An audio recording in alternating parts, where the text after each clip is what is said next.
예, 반갑습니다. 이화여대 철학과에 있는 이영환이라고 합니다. 오늘 굉장히 많은 분이 와주셨는데, 철학에서 온 사랑과 욕망, 혹시 이 제목에 끌려서 오신 게 아닌가 살짝 걱정이 되기도 합니다. 제가 사실은 사랑과 욕망이라는 주제를 잡고요. 거기에 사실은 제가 마음에 두고 있는 부제가 있는데요. 그 부제는 땡땡으로의 초대입니다. 과연 뭘로 여러분을 제가 초대하고 싶으신지 한번 제 강의를 들으시면서 한번 생각해 보셨으면 좋겠습니다. 이 땡땡이 뭔지는 마지막에 공개하도록 하겠습니다. 예. 자, 사랑과 욕망, 우리에게 너무나 친숙한 개념이고요. 이런 단어, 이 개념 없이 우리가 살아가는 날은 아마 어쩌면 하루도 없을 겁니다. 이 단어를 사용하지는 않더라도 우리가 뭔가를 원하고 추구하고 선택하고 하는 그 모든 것들은 어떤 종류의 욕망에 기반할 거고요. 그 중에서도 특별히 강하고 특별히 우리의 삶에 많은 영향을 주는 것이 사랑일 텐데, 아마 사랑이라는 것은 어떤 욕망의 좀 특정한 종류라고 아주 간단하게 얘기할 수 있을 것 같습니다. 오늘 제가 사랑과 욕망이라는 주제를 가지고 말씀을 드릴 텐데, 사실 뭐 철학자로서 철학적인 얘기를 하겠지만, 저는 사실 철학적인 어떤 전문적인 용어는 하나도 안 쓰려고 노력할 거고요. 사실 철학자의 이름도 딱 한 명만 마지막에 언급할 겁니다. 그러니까 굉장히 상식적이고 우리가 다 어떻게 생각하면 이렇게 생각하면 따라 생각해 볼 수 있는, 어떻게 보면 그렇게 신기하거나 놀랍지는 않은, 하지만 잘 그 논의를 따라가 보면 어떻게 생각하면 좀 신기하고 놀라운 결론이 나오는 그런 주제로 생각해 봤습니다. 자, 사랑과 욕망. 자, 사랑에 대해서 먼저 생각해 보죠. 여러분, 이제 조금 있으면 크리스마스가 됩니다. 어린이들이, 특히 아이들이 산타클로스를 굉장히 기다리죠. 산타클로스를 기다리고 있지만 사실은 관심은 산타클로스에 있는 게 아닙니다. 그렇죠? 왜 산타클로스를 그렇게 기다리죠? 사실은 이제 선물을 받으려고 하는 거죠. 산타클로스는 사실은 선물을 받기 위한 수단이지, 아이들이 산타클로스 뭐 잠도 안 자고 기다리고 그렇게 막 가슴 설리며 기다리지만, 사실은 정확하게는 산타클로스를 사랑한다고 얘기할 수는 없을 겁니다. 이 줄 중에서 사실 아이들이 사랑하고 기대하는 것은 사실은 선물이죠. 산타클로스는 그 선물을 받기 위한 수단일 겁니다. 더 쉽게는 사실은 이제 우리가 보통 사랑이란 말을, 뭐 선물을 사랑한다 이런 말은 잘 안 쓰죠. 보통 이제 연애 감정을 할 때 사랑이라는 말을 쓰는데, 한번 이렇게 생각해 보세요. 어떤 남자가 한 여성을 사랑한다고 막 얘기하고 다니는데, 한 친구가 너 걔 왜 사랑해? 라고 물었더니 그 친구가 걔가 재벌가 외동딸이거든, 그렇게 대답했다고 한번 상상해 보세요. 여러분은 그 친구에게 뭐라고 얘기하시겠어요? 뭐 그 친구의 태도에 대해서 여러 가지 뭐 판단을 내리는 건 좀 뭐 차치하고더라도 최소한 얘기할 수 있는 것 중에 하나가 뭐냐면, 너는 좀 사랑이라는 개념을 좀 이상하게 쓰는 것 같아. 그거 정말 사랑 맞아? 이렇게 얘기하지 않을까요? 왜 그러냐면, 어떤 여성을, 혹은 남성을 사랑한다고 할 때 그 사람의 뭔가를 사랑해야지, 그 사람의 딸려오는 뭔가를 사랑한다고 하기 때문에 그 사람을 사랑한다는 건 뭔가 좀 말이 안 맞는 것 같은데, 그 사람이 예를 들어서 재벌가 외동딸에서 결혼하면 나한테 뭐 유산이 이만큼 떨어지겠지는, 사실 그 사람의 초점이 맞춰진 게 아니라 그 사람을 수단으로 사용해서 그 사람을 통해서 따라오는 다른 것에 관심이 있다고 해야 되겠죠. 그러니까 상식적으로는 사실 사랑이란 단어가 굉장히 재밌는 게, 사랑이란 단어 자체가 굉장히 좀 헤비한 어떤 그 철학적인 개념을 내포하는 것 같아요. 어떤 거냐면 이런 겁니다. 사랑은, 그러니까 사랑이란 단어를 쓸 때 우리는 정확하게 얘기하면 사랑한다는 그 대상을 얘기할 때, 그게 꼭 사람이 아닐 수도 있는데요, 그 대상이 그 자체로 가지는 가치에 우리가 주목할 때 우리는 사랑이란 단어를 쓰지, 그 대상이 어떤 수단으로, 그걸 통해서 다른 걸 얻기 위한 수단으로 쓸 때는 우리는 사랑이란 단어를 안 쓰고, 누가 그럴 때 사랑이란 단어를 쓰면 뭔가 이상해, 쟤는 단어를 이상하게 쓰는 것 같아, 이런 생각이 든다는 거죠. 자, 그러면 사랑이란 단어에 대해서 좀 생각해 보면, 여기서 어떤 것이 그 자체로 좋기 때문에 그것을 추구하는 경우랑 어떤 것이 좋은 것이라서 추구하는데 그 자체로 좋은 것이라서 추구한다기보다는 그것 때문에 어떤 다른 것이 따라 나오기 때문에 추구하게 되는 경우를 나눌 수 있겠죠. 그거를 조금 어려운 단어가 될 수 있겠지만 이 정도는 아마 뭐 여러분 뭐 이상 테크니컬한 텀은 아닐 거예요. 그렇죠? 어떤 것이 내재적인 가치를 가진다. 그것이 그 자체로서 좋은 어떤 긍정적인 가치를 가진다는 걸 한번 목적적 가치 또는 내재적 가치라고 불러보고요. 어떤 것이 좋아서 우리가 그걸 기대하고 원하고 가지려고 하고 추구하는데 그것 자체 때문에라기보다는 그것을 통해서 뭔가 다른 것을 얻을 수 있기 때문에 우리가 그것을 좋다고 얘기할 때 그것이 가진 가치를 한번 수단적 가치라고 얘기를 해보죠. 그러면 예를 들어서 산타클로스는 사실은 수단적 가치를 가지는 거죠. 그렇죠? 목적적 가치를 가지는 건 선물입니다. 그렇죠? 자, 근데 이 내재적 가치와 수단적 가치를 딱 구별하고 나면 이 둘의 관계에 대해서 몇 가지를 우리가 좀 끄집어낼 수 있는 것들이 재밌는 것들이 있어요. 어떤 것이냐면 이런 건데요. 수단적 가치를 가지는 것은요. 만약에 그것이 정말 100% 수단적 가치를 가진다면 언제나 다른 것으로 대체 가능합니다. 한번 여러분 여기 주로 학생분들이 많이 오신 것 같은데 여러분 얼마 전에 중간고사 보셨죠? 중간고사 왜 예를 들어서 단풍 구경 안 가고 중간고사를 준비를 열심히 하셨나요? 그게 어떤 가치를 가진다고 생각했기 때문에 열심히 한 거란 말이에요. 자, 중간고사 준비하는 걸 사랑하셨나요? 여러분? 아니잖아요. 그렇죠? 중간고사를 보는 단풍 구경 가는 거 막 다리를 꼬집어 가면서 잠을 쫓아가면서 막 열심히 공부한 이유 중에 하나는 최소한 좋은 학점을 따려고. 그럼 좋은 학점이 좀 더 상위의 가치고 중간고사에서 열심히 공부하는 것은 그것을 위한 수단적인 가치를 가지는 거죠. 학점은 어떤가요? 여러분 학점을 사랑하세요? A 플러스 받으시면 막 사랑의 감정이 느껴지나요? 그것도 아니잖아요. 왜 학점을 추구하죠? 왜 그걸 가지려고 하죠? 그것이 가치를 가진다고 우리가 믿기 때문인데 왜? 뭐 가능한 하나의 대답은 좋은 직장을 가지려고 하겠죠? 좋은 직장은 여러분 좋은 직장을 사랑하세요?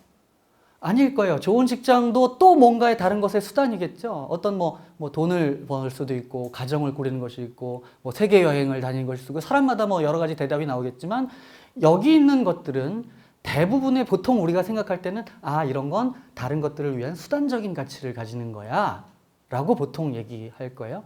근데 잘 생각해 보시면 만약에 예를 들어서 학점이 좋은 직장을 얻는 것에 대한 수단적인 가치를 만약에 가진다고 한다면, 그리고 그렇게 생각하는 사람들이 굉장히 많죠.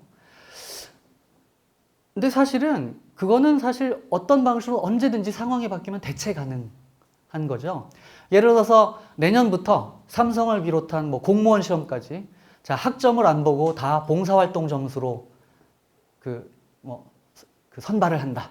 자, 그렇게 바뀌었어요. 자, 어떤 사람이 수단적인 가치를, 좋은 직장을 가지기 위해서 좋은 학점을 열심히 공부를 하고 있는데, 내년부터 그렇게 바뀐대. 자, 좋은 학점을 따야 될 이유가 더 이상 있나요?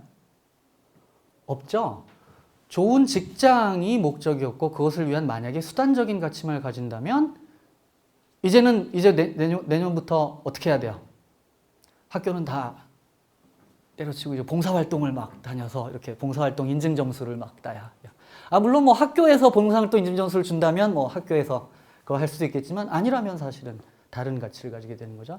그러면 사실은 중간고사든 성적이든 좋은 직장이든 그것들이 만약 100% 수단적 가치만을 가진다면 그것들은 상황에 따라서 언제든지 바뀔 수 있는 겁니다. 다른 것으로. 그렇죠? 만약에 어떤 사람이 내년부터 봉사활동 점수로만 100% 학점을 하나도 안 보고 그렇게 뽑는데 그런데 그래도 나는 좀 학점을 열심히 공부해서 학점을 좀 좋은 학점을 딸래라고 한다면 좋은 학점이라는 것은 좋은 직장이 아닌 다른 것을 위한 수단적인 가치를 가지던가 아니면 사실은 뭐 100%는 아니더라도 어느 정도 내재적인 가치를 혹시 조금 가지나? 이렇게 될 수밖에 없는 거죠. 또 하나는 어떤 것이 수단적인 가치를 가진다 그러면 그것의 목적이 되는 다른 것의 가짓이 있을 때 이 다른 것이 좋고 중요하기 때문에 이게 중요해지는 겁니다. 그 말은 뭐냐면 수단적인 가치는 내재적인 가치나 목적적인 가치에 의존할 수밖에 없어요.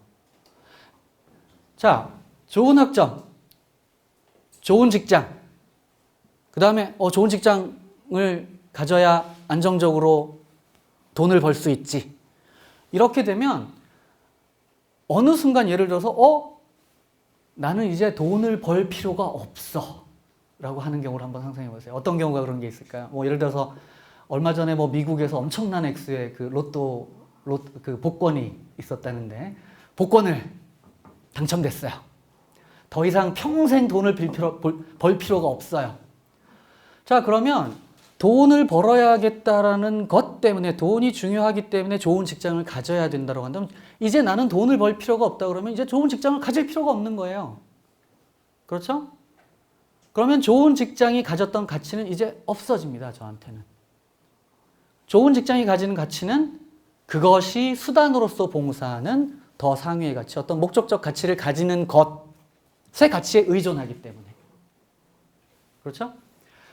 자, 그런데 여기까지 얘기하면 여기서 사실 약간 논리적인 어떤 귀결이 나오는데요. 자, 여러분 뭐 열심히 중간고사, 기말고사 보시고 학점을 따고 좋은 직장을 가지고 그 다음에 이제 돈도 벌고 근데 돈은 어떨까요? 여러분 돈을 사랑하세요?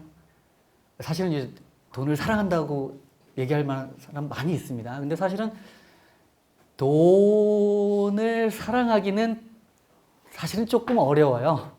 사실 잘 생각해 보시면 돈은 사실 사랑할 수 있는 대상이 아니에요.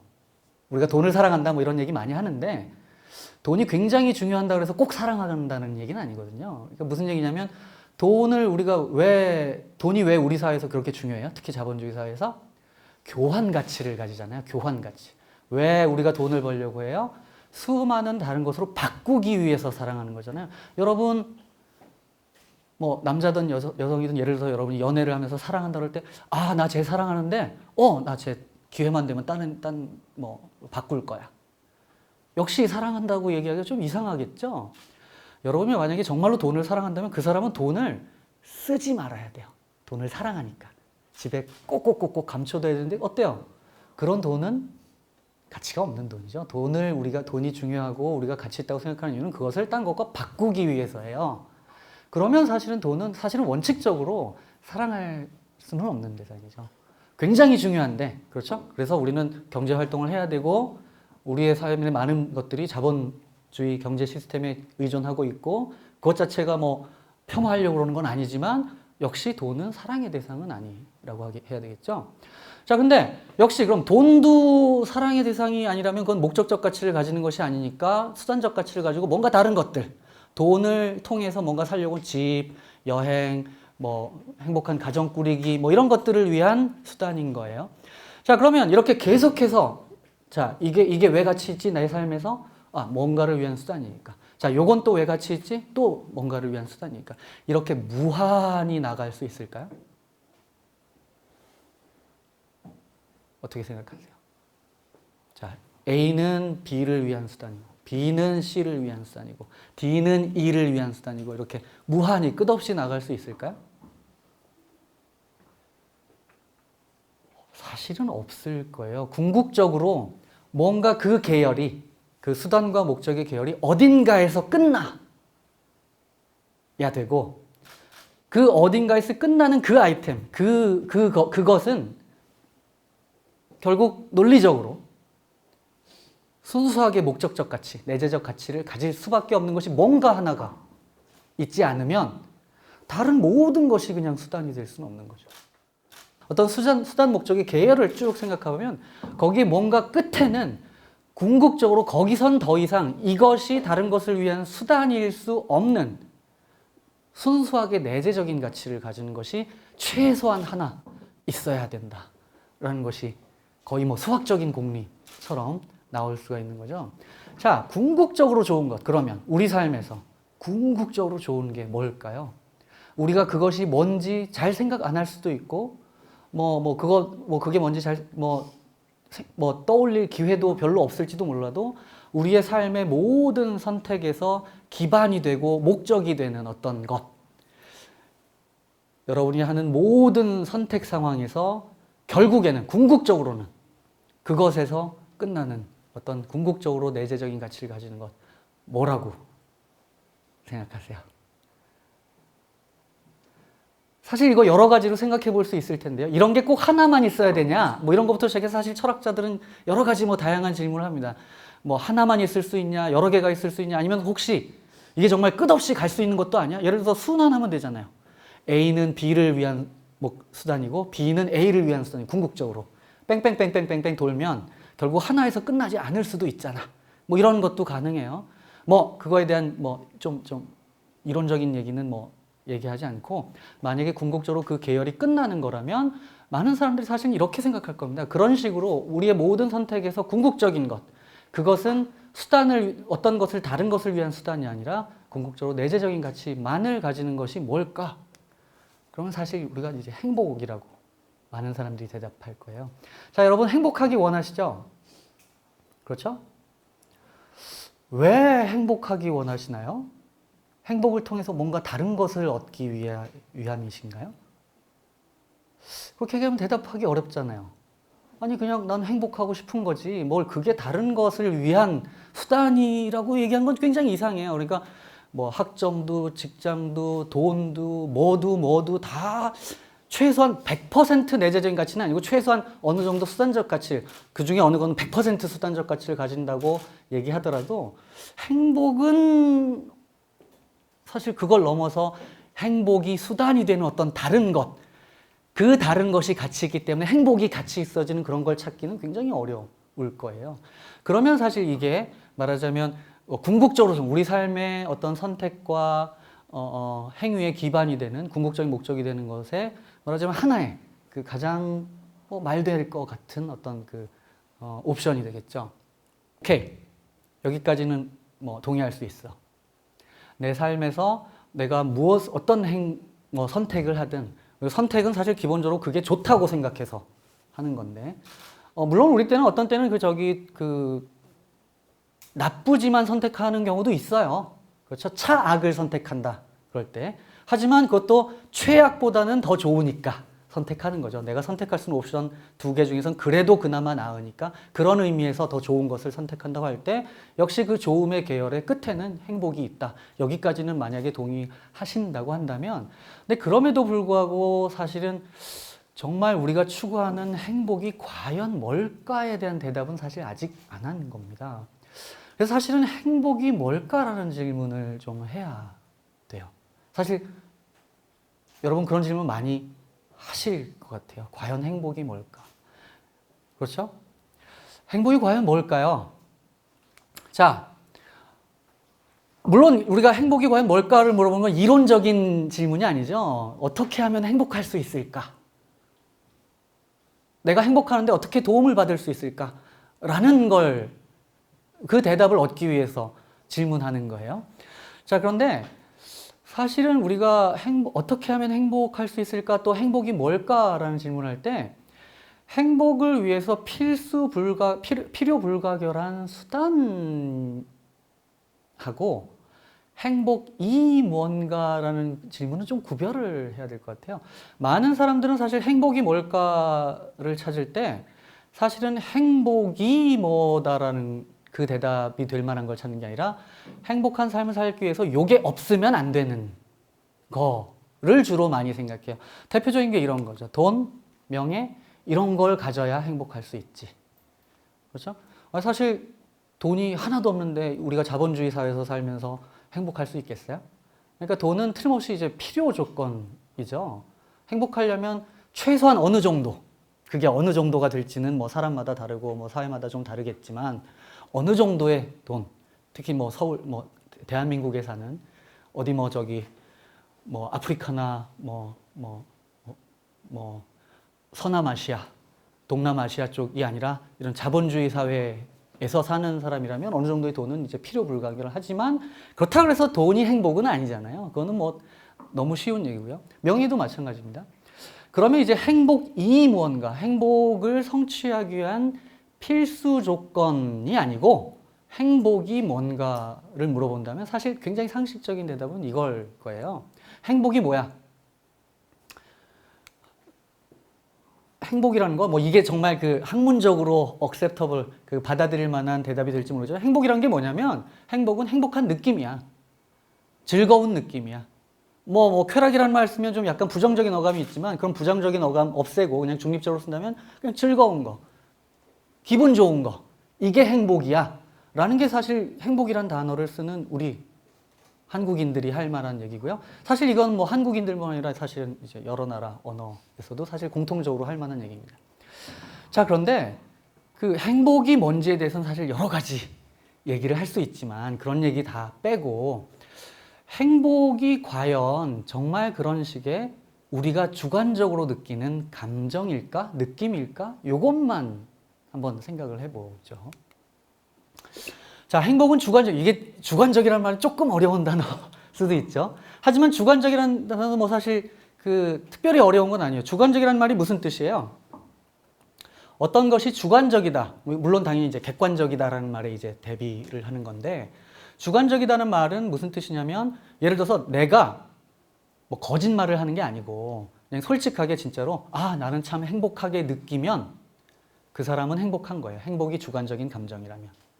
딴 사람이 아니야. 너 지금 착각하고 있어. 너는 사실은 행복하지 않은데 행복하다고 느끼는 거야. 라고 얘기할 수 없다는 게 행복이 주관적인 거다. 주관적인 감정이다라고 얘기하는 거예요. 한번 조금 이게 어떤 건지를 조금만 좀 더 말씀을 드리면 예를 들어서 고통하고 병을 한번 대비를 시켜보세요. 고통과 병. 고통하고 병은 굉장히 밀접하게 관련이 돼 있겠죠. 하지만 고통하고 병은 좀 다른 게 병이 들었다 안 들었다는 사실은 굳이 말하자면 의사가 판단하는 객관적인 거고 반면에 고통은 주관적인 거예요. 의사가 아무리 너는 아무리 체크업해도 병이 하나도 없어. 네 몸은 완벽하게 정상이야. 그래도 그 사람이 고통을 느끼고 있으면 고통을 느끼고 있는 거예요. 그렇죠? 넌 사실은 고통을 느끼고 있지 않아. 너 지금 착각하고 이런 얘기 못 하는 거죠. 하지만 병은 그 사람이 병이 있다고 생각하든 없다고 착각이 가능하죠. 병이 있는데 없다고 생각할 수도 있고 병이 없는데 있다고 생각할 수 있고 거기에 대해서는 의사라는 전문가가 있어서 아니야, 너는 착각하고 있어라고 얘기할 수 있는 건데 반면에 행복은 우리는 최소한 행복이라는 단어를 주관적인 감정이라는 의미로 쓰고 그 말은 뭐냐면 남들이 뭐라고 얘기하든 상관없이 내가 행복하게 느끼면 나는 행복한 거야 라고 얘기한다면 그 사람은 행복이라는 단어를 주관적인 어떤 것으로 이해하고 있다. 이렇게 얘기할 수 있다는 거죠. 자, 그런데 사실은 뭐 이런 거 굉장히 중요한 얘기고요. 우리가 잘 생각해 볼 수 있는 얘기인데 사실은 행복이 그럼 전적으로 주관적인 감정이냐? 이제 철학자들은 이런 거 가지고 얘기해요. 그러니까 행복이 주관적인 감정이라는 건 오케이. 하지만 정말 100% 주관적인 감정일까? 라고 물어보면 사실은 아니라고 얘기할 수 있는 것들이 우리가 조금만 생각해봐도 알 수 있는 것들이 있다는 말이죠. 자, 제가 사고 실험 2개를 소개해 드릴 텐데요. 하나는 이제 환상적인 마약이 개발됐다라는 거고요. 하나는 이제 두 사람을 비교해 보는 사고 실험을 말씀드리겠습니다. 자, 혹시 이거 영화의 한 장면인데 어떤 장면인지 혹시 기억하세요? 되게 인기 많았고 아마 여러분들도 많이 보셨을 것 같은데 인셉션이라는 영화 보셨나요? 인셉션 영화에 보면 이제 그 약물로 잠에 빠져들어서 꿈을 꾸죠. 그 꿈을 뭐 조작하기도 하고 다른 사람의 꿈과 접속해가지고 뭐 정보를 빼내기도 하고 그래요. 거기에서 이제 그런 약이 개발되니까 사람들이 이제 더 이상 현실 생활이 즐겁지 않은 거예요. 차라리 그 꿈속에서 환상의 세계, 꿈의 세계가 더 나에게는 현실적으로 느껴지고 거기에서 더 살고 싶어서 말하자면 이제 링게르를 맞으면서 몇 시간씩 이렇게 꿈의 세계에서 사는 거죠. 자, 이 영화에서는 이제 하루에 몇 시간 이렇게 되어 있지만 예를 들어서 이런 약을 평생 맞을 수 있다고 한번 생각해 보세요. 뭐 영양분은 이제 링겔을 통해서 이렇게 필요한 영양분은 들어오고요. 그 꿈속에서 내가 꿈을 꾸고 있다는 사실을 모르고요. 그 꿈속에서 굉장히 뭐 멋진 뭐 스파이가 될 수도 있고 뭐 성공한 CEO, 기업가가 될 수도 있고 정치가가 돼서 막 이런저런 걸 할 수 있고 내 꿈이 다 이루어지는 그런 그런 꿈을 꾸는 상태로 평생 살다가 자연스럽게 노화에 의해서 죽게 되는 그런 마약이 개발됐다고 생각해 보세요. 어느 나라에선 그 마약은 이제 불법도 아니고 그렇게 비싸지도 않아서 사실 굉장히 비싸야 될 것 같은데 근데 뭐 비싸지도 않아서 여러분이 이제 살 수 있다고 생각하시면 여러분은 어떠시겠어요? 그런 마약을 먹으시겠어요? 사실 먹겠다 라는 대답이 나오는 게 어떻게 생각하면 자연스러울 것 같아요. 왜? 자, 우리가 두 가지 얘기를 했었어요. 첫 번째 뭐였냐면 우리 삶에서 궁극적인 어떤 목적이 되는 것이 뭐야? 행복이다. 그렇죠? 그리고 두 번째, 행복은 뭡니까? 내가 주관적으로 느끼는 감정이지 객관적으로 뭐가 되는지 그 객관적인 실제 또는 사실과 매치되는 거가 중요한 게 아니고 행복은 주관적인 느낌이다. 자, 이 두 가지 전제를 조합하면 어떻게 돼요? 이런 마약이 개발되면 당연히 해야죠. 그렇죠? 이런 주관적인 느낌을 100% 보장해주는 방식인데 당연히 선택하는 게 현명한 방법이죠. 행복을 추구하기 위한 가장 확실한 방법이죠.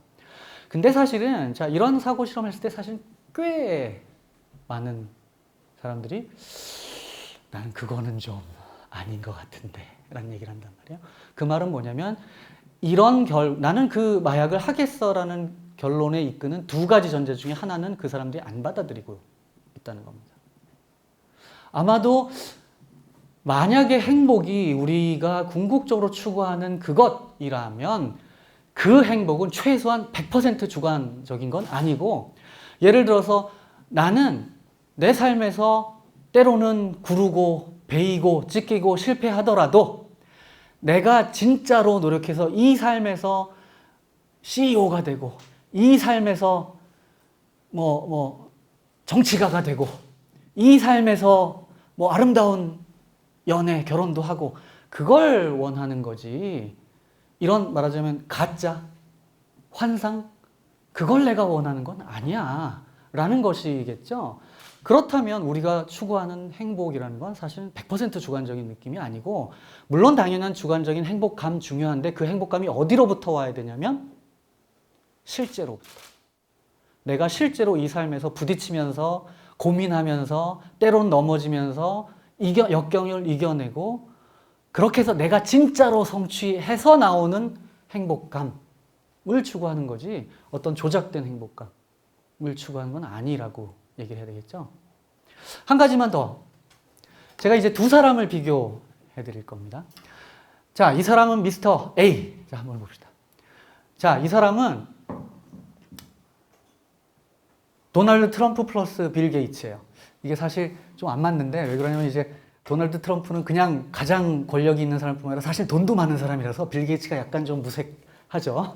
근데 어쨌든 뭐냐면 세계 최고로 권력 있고 세계 최고로 부자인 사람이라고 한번 생각해 봅시다. 자, 이 사람은 어떤가 하면 이 사람은 당연히 막 행복한 삶을 살까요? 한번 그렇게 생각해 보자 한 번만. 그냥 그 사고 실험을 위해서. 사실은 그런 사람이 정말 행복하지는 않을 수도 있어요. 사실 행복이라는 게 그렇게 쉽게 얻어지는 게 아니거든요. 그러니까 이게 사실 참 그 세계 최고의 권력자 플러스 세계 최고의 부자도 행복하지 않다면 도대체 나는 어쩌라는 거야. 이럴 수 있지만 사실은 그렇지 않은 사람도 행복한 사람 사실은 많이 있습니다. 자, 그런데 이 사람이 그렇다 보니까 주위 사람들이 다 막 이런 얘기를 해요. 예를 들어서 자, 여기 직장 동료들은 이 사람이 무슨 아이디어 낼 때마다 이야 정말 최고. 이 사람의 아이디어 정말 차기적인 아이디어다. 이 사람이 그 친구들 사이에서 파티를 하는데 농담을 하면 이야 정말 네 유머 감각 최고야. 막 웃어요 사람들이. 자, 가족에서도 자, 당신 정말 멋져요. 최고의 남편, 최고의 아내. 이거 사실 남자로 들었지만 사실 제가 남자라서 한 거지 여자도 상관없어요. 그렇죠? 그렇죠? 자, 최고의 아빠, 엄마예요. 물론 당연히 이 사람은 보통 사람들보다 더 최소한 상대적으로 더 행복한 삶 행복한 느낌을 가지고 살 수 있을까요? 자, 그런데 한번 이렇게 상상해 보세요. 여기에 숨겨진 사실이 있는데요. 사실은 모두들 A에게 잘 보이기 위해서 거짓말을 하고 있다고 한번 상상해 보세요. 자, 사람들이 이 사람에게 잘 보일 이유는 뭐 충분해요. 그렇죠? 아니, 아무래도 내가 이 사람의 친구로서 남아있고, 이 사람의 하다못해 직장 동료로서 남아있고, 하다못해 내가 그래도 가족 안에 남아있으면 유산도 받을 거고, 그렇죠? 뭐 뭔가 떨어지는 게 있겠죠. 자, 그러면 사람들이 이 사람을 한테, 너 정말 좋아. 난 정말 너를 사랑해, 좋아해, 존경해. 이렇게 얘기할 이유는 뭐 끝도 없는 거죠. 거기다 더해서 이 사람들이 모두들 완벽하게 연기를 하고 있다고 한번 상상해 보세요. 그래서 이 사람은 다른 사람들이 연기를 하고 있다는 사실을 전혀 몰라요. 자, 이 사람은 행복할까요? 행복하지 않을까요? 행복하죠. 근데 여러분은 이 사람을 정말 행복하다고 하시겠어요? 자, 한번 B를 한번 비교해 봅시다. 자, B는 어떠냐면 다 똑같아요. 다 똑같죠. 그런데 단지 하나 다른 건 뭐냐면 모두들 진심이라고. 이 사람이 사실 여러분 뭐 회사 상사가 농담하면 웃어야 돼요. 그렇죠? 재미없어도. 근데 이 사람은 실제로 유머 감각이 있어요. 이 사람 얘기하면 정말 센스 있고 재밌고 그래서 막 웃고 그러다 보니까 이 사람과 뭐 파티를 가고 뭐 일을 하고 그런 게 즐거워요. 그렇죠?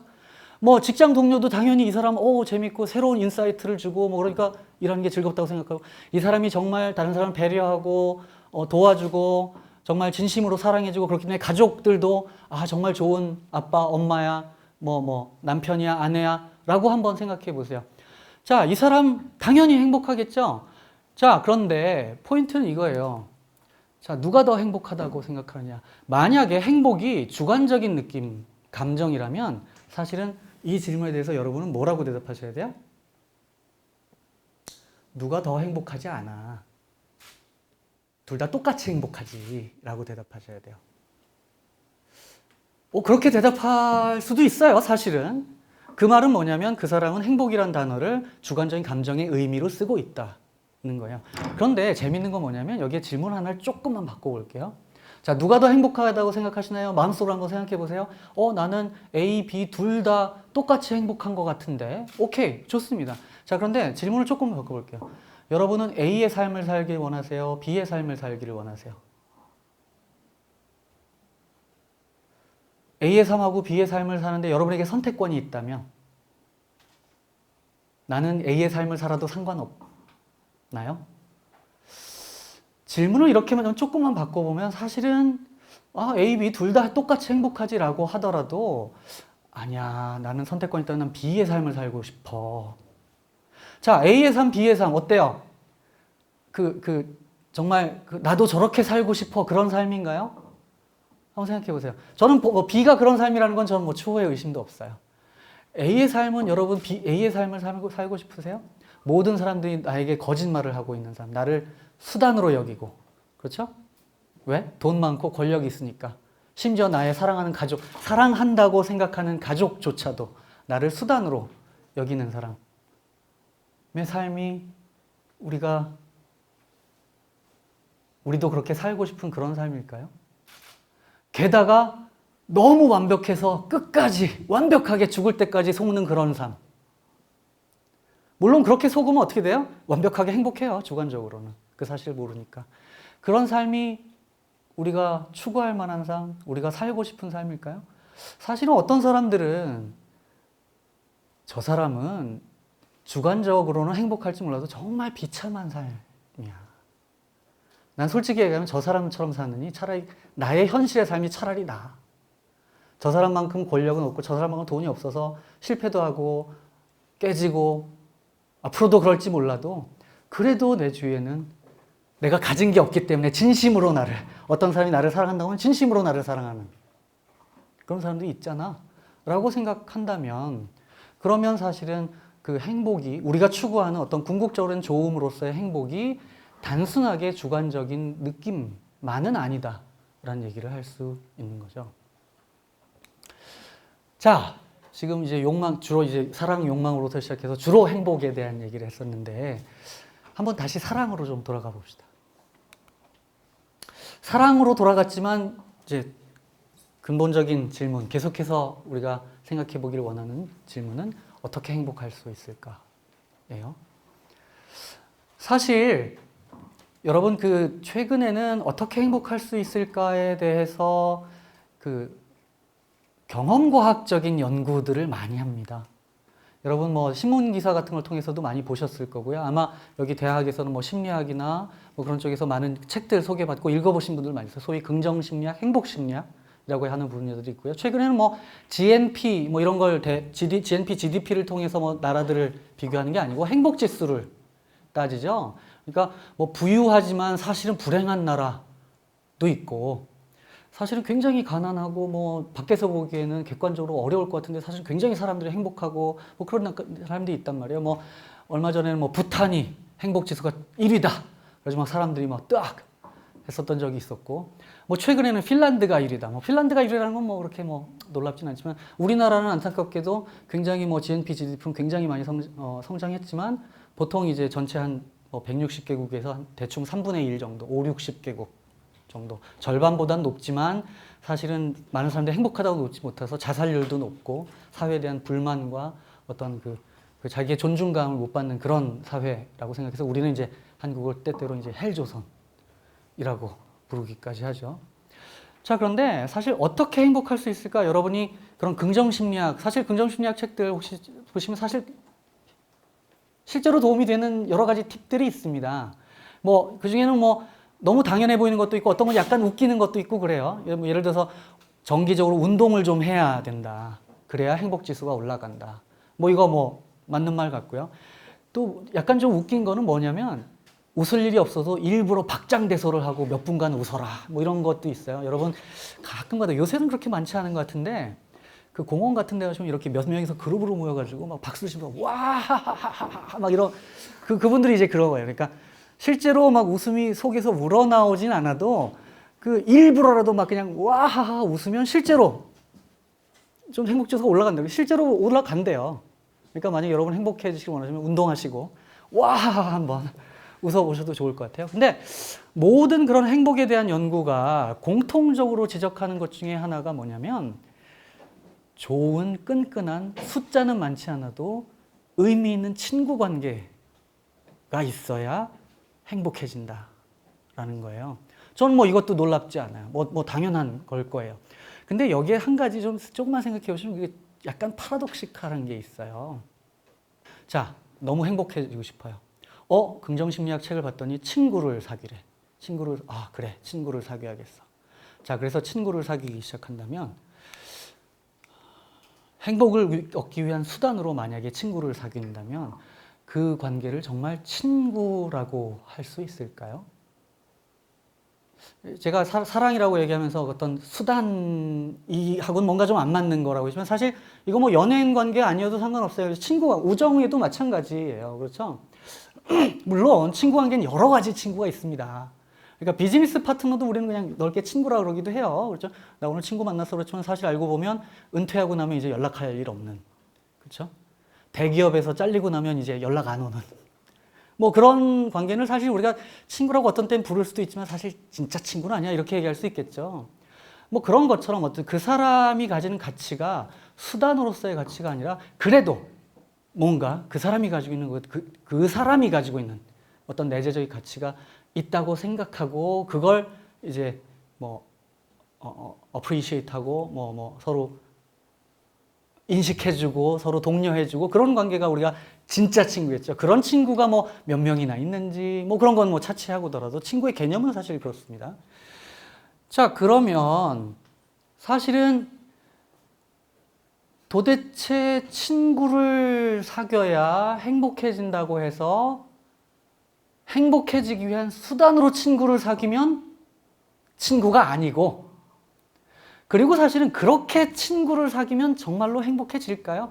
물론 사실은 어쩌면 조금 행복해질 수도 있어요. 사실은 아까 그 박장대소하고 웃으면 조금 행복해지듯이 뭐 그럴 수도 있다고 생각해요.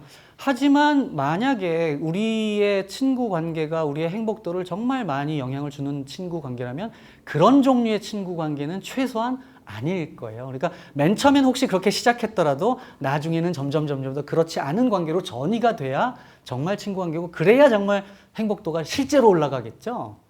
그러면 행복과 이런 친구 관계를 좀 생각해 보면 재밌는 것들이 있는데, 이게 그 행복이 가지는 파라독스예요.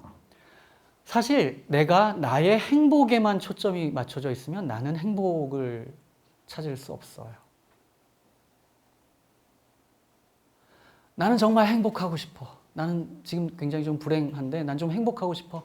행복을 얻기 위한 수단을 좀 많이 찾아야겠어라는 그 태도로는 궁극적으로는 사실 행복해질 수 없다는 거예요. 이게 굉장히 좀, 그러니까 행복은 추구하면 추구할수록, 행복을 그 자체로 직접적으로 추구하면 추구할수록 떠나가는 거예요. 무슨 파랑새, 무슨 동화에 나오는 그런 것처럼.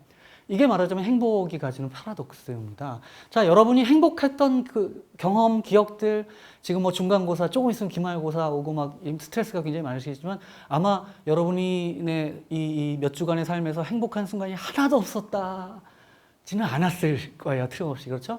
여러분이 한번 행복했던 시간을 한번 떠올려 보세요. 어떤 것들이 행복하셨어요?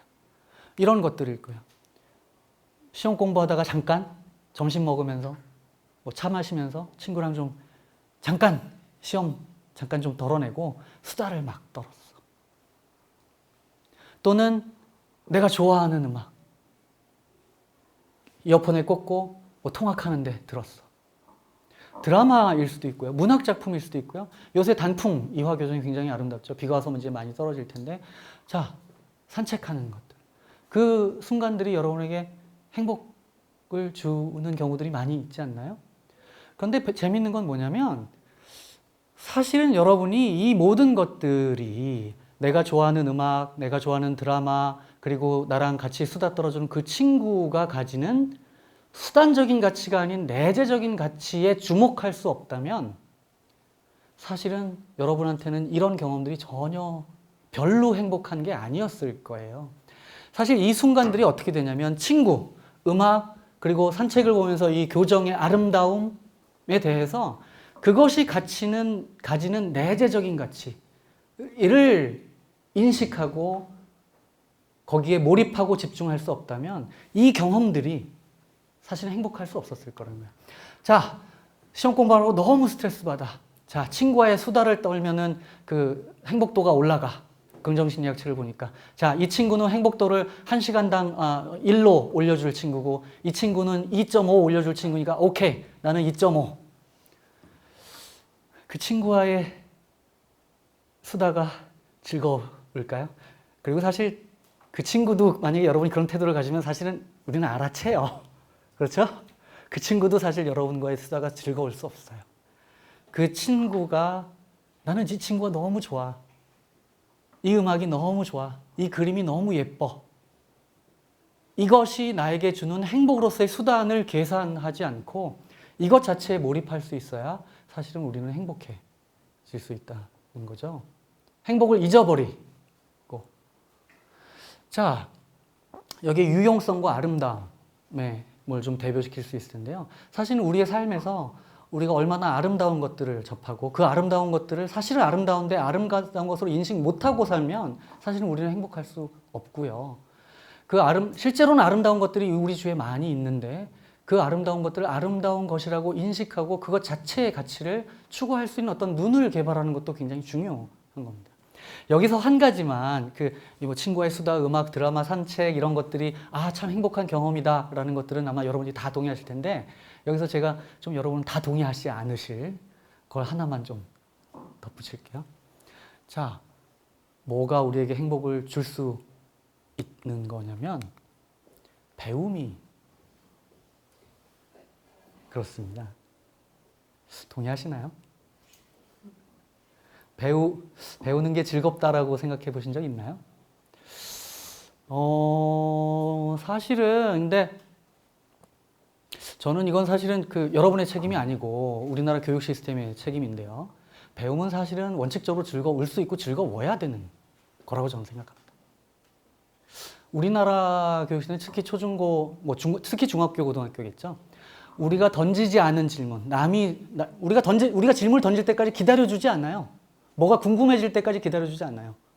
이거 공부해야 돼 정해져 있고 나는 궁금하지 않은데 그거를 뭐 외우든 뭐 분석하든 뭘 하는 기술을 배워야 돼요. 그렇죠? 그리고 너무 빨리, 너무 급하게, 그리고 그 배움의 과정에서 우리가 추구해야 된다고 우리가 듣는 건 뭐예요? 대학 입시. 완전히 수단적인 가치인 거죠. 공부의 가치는 없어요. 공부가 왜 중요해요? 대학 가야 되니까. 사실은 저는 이건 그 전사회적인 세뇌 과정이라고 생각합니다. 우리는 이 세뇌 과정으로부터 자유로워질 수 있으면 사실은 배움은 즐거운 거고 즐거울 수 있어야 돼요. 좀 천천히, 좀 아이들이 궁금증을 가지도록 좀 기다려주면 사실 여러분 중고등학교에서 배우고 대학에서 배우는 건 굉장히 멋진 것들입니다. 수천 년 동안 그 수많은 사람들이 정말 그 평생을 바쳐서 업적해놓은 굉장히 멋있는 것들인데 그 멋있는 걸 도대체 편안하게 앉아서 이렇게 감상할 수 있는 여유가 없어요. 그러다 보니까 우리에게 배움은 고통이죠. 배움을 즐길 수 없습니다. 근데 생각해 보세요. 사실은 그 배움을 즐길 수 없다는 건 굉장히 참 슬픈 일이에요. 여러분 사실은 요새 그 은퇴하시고 막 인문학 강좌 막 이렇게 오시는 분들이 있어요. 그런 분들을 생각해보면 거기서 뭐 나오는 거 없어요. 그렇죠? 그분들 뭐 그거 해가지고 무슨 또 뭐 자격증 따려고 그러는 거 아니에요. 사실은 우리가 어렸을 때 우리는 배움의 즐거움을 압니다. 어린아이들 보면 정말 순수하게 행복해야 한다는 생각 안 드세요? 저는 물론 여러 가지 이유가 있지만 사실 배움이 즐겁기 때문이라고 생각해요. 접해보지 못한 것, 새로운 것들이 너무 많고 질문할 것들이 많고 그렇죠? 근데 우리는 언제인가부터 이제 호기심이라는 건 이제 학교에서 아주 시스테마틱하게 잘라내죠. 요거 물어봐야 되고 요게 답이고 그렇죠? 그런 상황에서는 우리는 배움을 즐길 수가 없죠. 자, 배움을 즐긴다라고 말씀드렸는데 자, 사실은 배움을 즐긴다라는 말이 사실은 뭐냐면 그게 사실은 철학입니다. 철학 여러분 많이 들어보셨을 거예요. 철학이란 개념 뭐죠? 그리스어로 필로스와 소피아의 뭐 조합어인데 필로스는 사랑이고 소피아는 지혜다. 그래서 지혜에 대한 사랑이야. 뭐 사실 플라톤이 쓰는 단어인데요. 플라톤이 만든 단어는 아닌데요. 플라톤은 이제 배움에 대한 사랑이라는 필로마티아라는 단어를 이제 서로 바꿔서 씁니다. 자, 지혜를 사랑한다. 그래서 철학이라고 얘기하는데요. 물론 여기서 얘기하는 철학은 좀 광의의 철학입니다. 저는 여기서 얘기할 때 무슨 철학과에서 가르치는 것만 철학이라고 얘기하는 게 아니고 사회과학, 자연과학, 뭐 여러 가지 것들에서 배우는 것들이 사실은 사랑할 만한 것들이에요. 굉장히 멋있는 것들이에요. 대단한 것들. 물론 100% 막 즐기면서 할 수는 없죠. 그렇죠? 뭐 어떤 걸 성취하기 위해서는 뭐 어려운 연습이 필요합니다. 하지만 전체적인 과정은 틀림없이 즐거움이 바탕이 될 수 있고 그래야 하는 과정이라는 거죠. 제가 여기에 대해서만 잠깐만 말씀드릴게요. 사실은 철학이라는 단어를 좀 맥락 없이 얘기를 해서 이게 뭐 철학과에서 하는 건가 보다. 뭐 사회과학이나 자연과학이 다른 거나 보다 이렇게 생각하지만 사실은 플라톤이 철학이라는 단어를 쓸 때는 사실은 인간을 세 종류로 구별을 할 때 쓰는 건데요. 근본적으로 인간이 자신의 삶에서 궁극적으로 추구하는 것이 뭔지에 따라서 인간은 기본적으로 이 세 가지로 나눠진다라는 거예요. 돈을 사랑하는 사람이 있고요. 명예를 사랑하는 사람이 있고 지혜를 사랑하는 사람이 있습니다. 자, 돈을 사랑하는 사람, 명예를 사랑하는 사람이 있다는 건 우리 그렇게 문제 없어요. 당연히 그런 사람이 있고 사실 재밌는 건 이 돈을 사랑하는 사람, 명예를 사랑하는 지혜를 사랑하는 사람이 있다는데 어때요? 지혜를 사랑하는 사람이 정말 있나요? 이거 가능하긴 한가요? 사실 어떤 사람이 이것 자체도 문제 삼을 수 있어요. 그거 정말 가능해? 이거 사실 불가능한 거 아니야? 개념만 있는 거 아니야? 사실 자본주의 사회가 참 재밌는 게 자본주의 사회에서는 명예사랑도 돈 사랑으로 바뀌고요. 사실 지혜사랑도 돈 사랑으로 바뀝니다. 자, 명예사랑은 사실 뭐냐면 대표적인 게 이제 올림픽 금메달리스트 이런 게 사실 명예사랑이에요.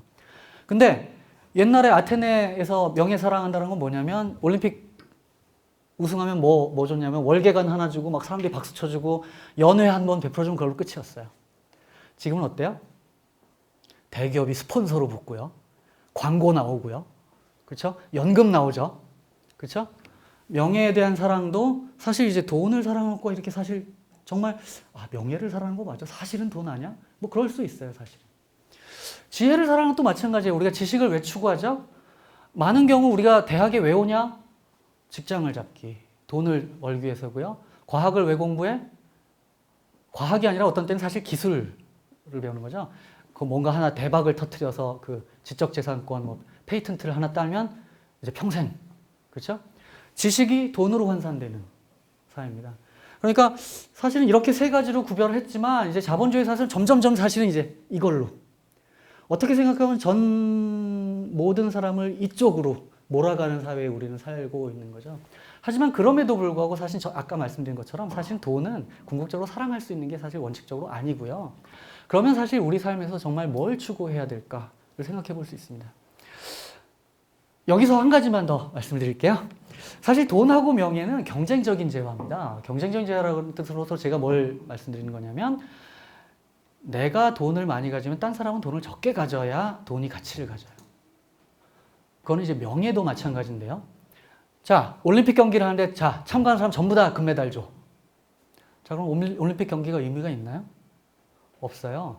1등이 적어야 돼요. 그래야 명예가 의미가 있는 겁니다. 다른 사람은 그 명예를 못 가져야, 독점적으로 가져야 명예가 의미가 있는 거죠. 그런데 참 재밌는 거는 이게 아마 플라톤 같은 철학자들이 이제 지혜에 대한 어떤 특별한 어떤 위치를 가진다고 생각하는 것이 지혜는 나눠도 줄어들지 않는 거예요. 여러분 이 시리즈 이름이 뭐죠? 지식나눔. 누가 지었는지 정말 잘 지은 것 같아요. 지식은 나누면 나눌수록 더 커지는 거예요. 돈은 나누면 적어지고 명예도 나누면 내가 그만큼 못 가지는 거지만 지식이나 지혜는 나눠주고 싶은 거예요. 나와 저 사람의 이해관계가 상충되지 않는 거예요. 오히려 함께 가는 거죠. 그렇기 때문에 플라톤은 지혜를 사랑하는 사람들이야말로 진정코 어떤 공동체에서 함께 살 만한 사람, 그리고 공동체에서 함께 추구할 만한 가치라고 생각했던 겁니다. 자, 제가 처음 시간에 철학에서 본 사랑과 욕망 얘기 좀 했지만 사실 내가 기대했던 게 아니네. 뭐 이런 분들이 좀 많이 있을 것 같은데요. 제가 여러분을 뭔가로 초대한다고 말씀드렸죠? 제가 뭘로 초대해드렸나요? 예, 철학으로 초대했습니다. 감사합니다.